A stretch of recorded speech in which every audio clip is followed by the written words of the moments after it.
Renee Paquette, formerly Renee Young, is all elite. They made the announcement this week as they did their show in Toronto, Canada. AEW debut for Renee Paquette. I fucking love Renee.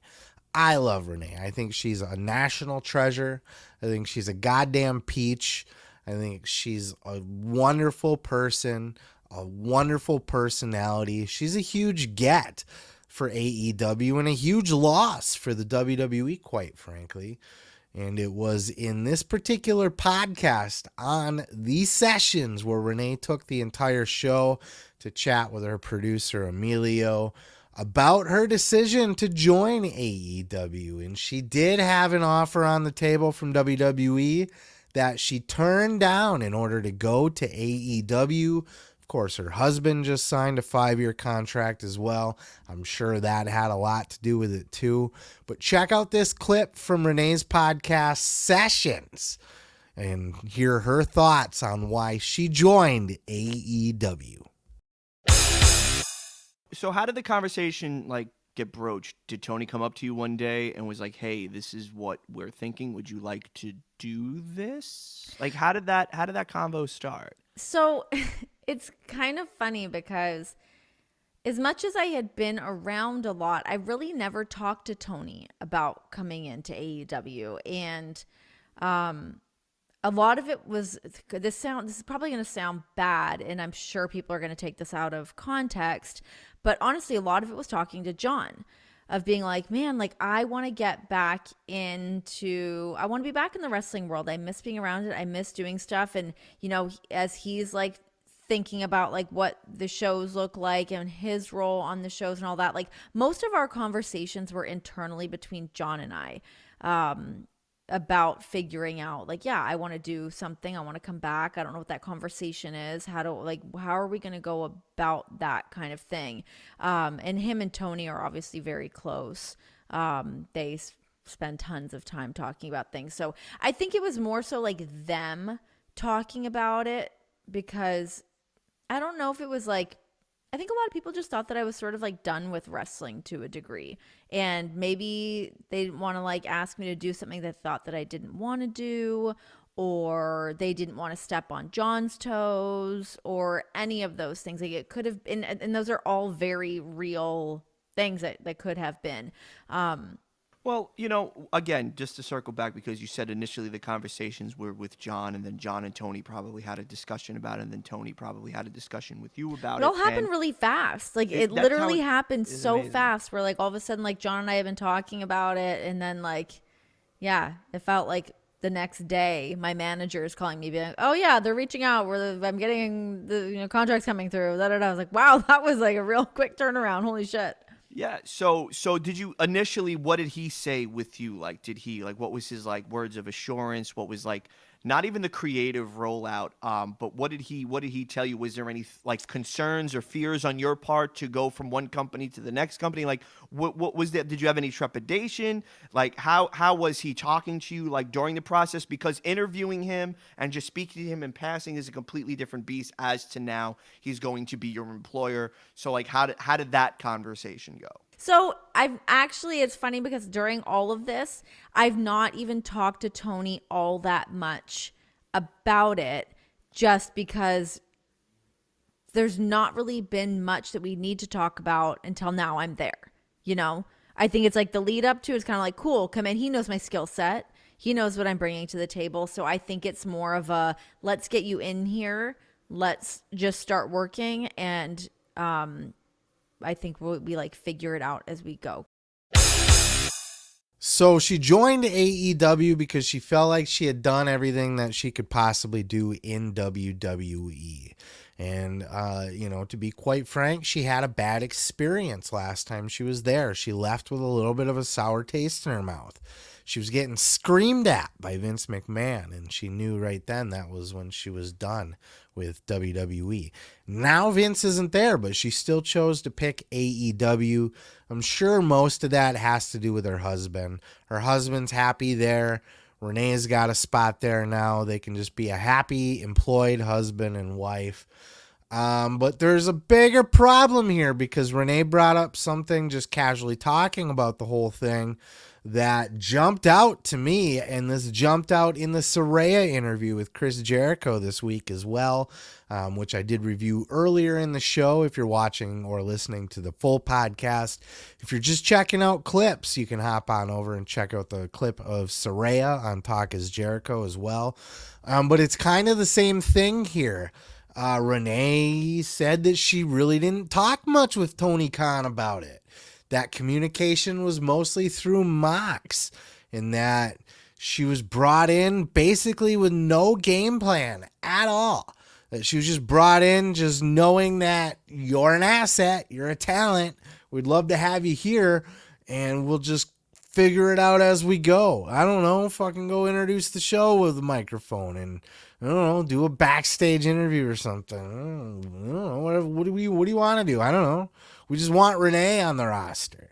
And though I don't blame you, Renee is a very valuable person to have on your roster, and I would go out of my way to land Renee Paquette as well. Just hiring her with zero plan for what you're even going to do with her. She has no clue. She doesn't know if she's going to be a backstage interviewer. She doesn't know if she's going to be a host.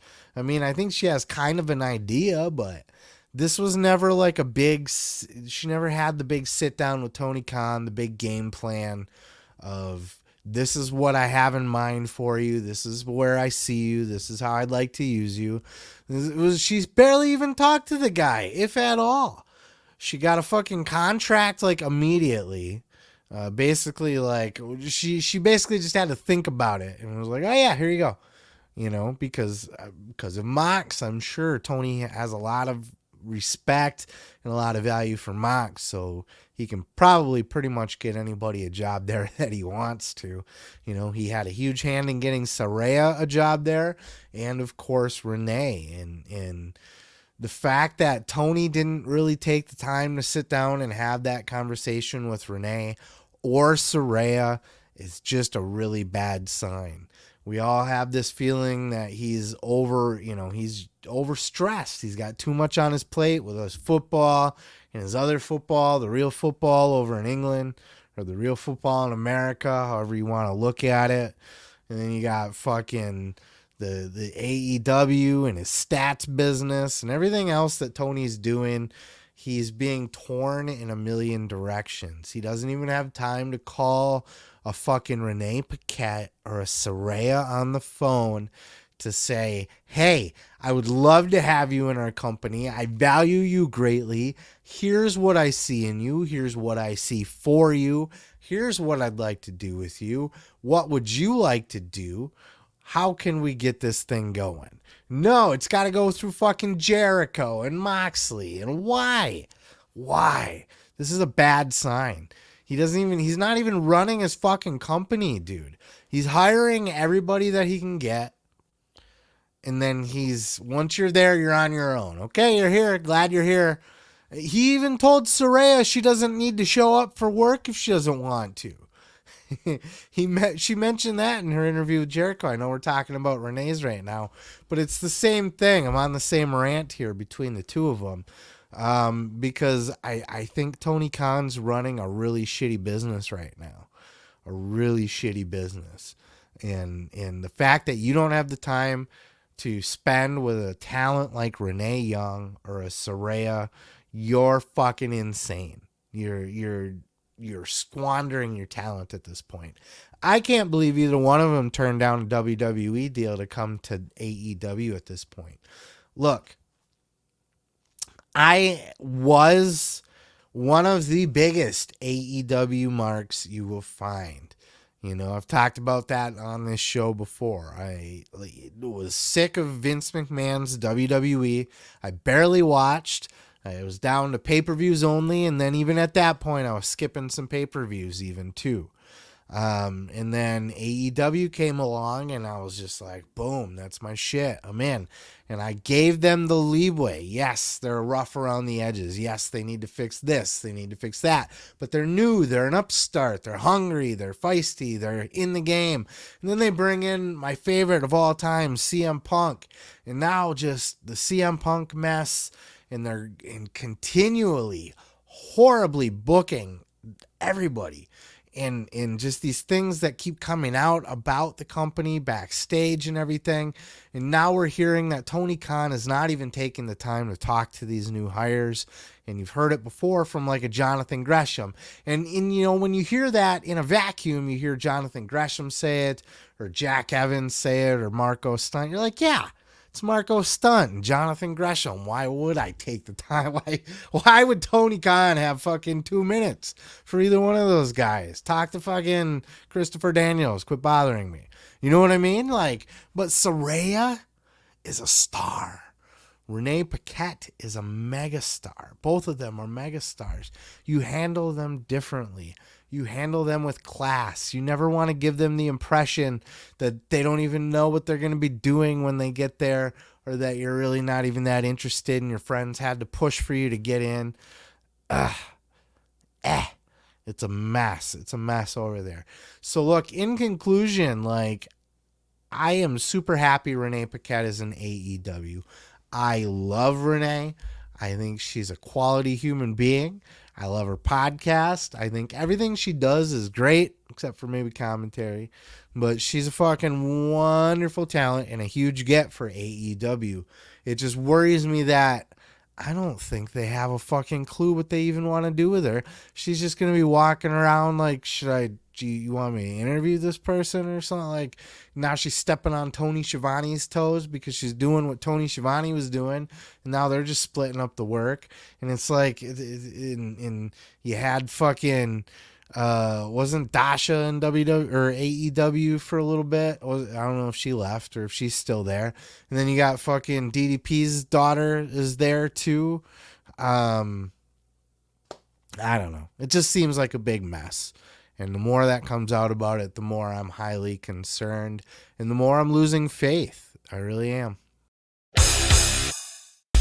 Let me tell you something, brother. You can check out full episodes each and every Sunday right here on this channel, dude.